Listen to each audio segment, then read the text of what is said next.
সংবিধানের প্রস্তাবনা পরিবর্তন নিয়ে বিরোধিতার কথা জানিয়েছে বিএনপি। প্রস্তাবনায় ১৯৭১ সালের মুক্তিযুদ্ধের সঙ্গে একই কাতারে ২০২৪-এর গণ অভ্যুত্থানকে অন্তর্ভুক্ত করার ব্যাপারে আপত্তি রয়েছে দলটির।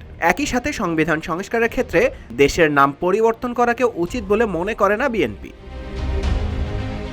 সংবিধান সংশোধন নিয়ে জাতীয় ঐকমত্য কমিশনের কাছে নিজেদের প্রস্তাবনা জমা দিয়ে গণমাধ্যমের মুখোমুখি হয়ে এসব কথা বলেন বিএনপির স্থায়ী কমিটির সদস্য সালাউদ্দিন আহমেদ।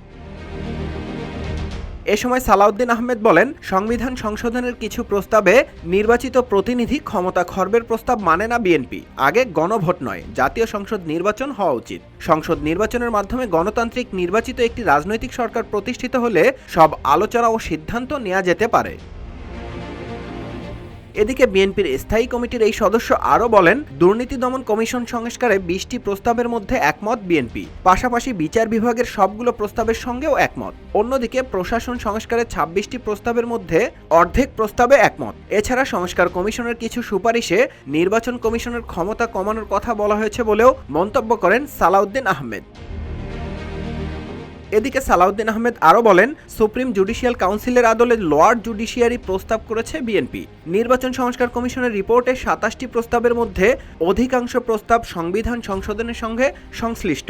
এছাড়া তিনি বলেন, জাতীয় পরিচয়পত্র পৃথক স্বাধীন প্রতিষ্ঠানের কাছে হস্তান্তর না করে নির্বাচন কমিশনের অধীনেই থাকা উচিত। বিভিন্ন সংস্কার কমিশনে গুরুত্বপূর্ণ ১৬৬টি সুপারিশের বিষয়ে মতামত চেয়ে গত ৬ মার্চ ৩৭টি রাজনৈতিক দলকে চিঠি ও স্প্রেডশিট পাঠিয়েছিল ঐকমত্য কমিশন। নিউজ ডেস্ক, রূপালী বাংলাদেশ।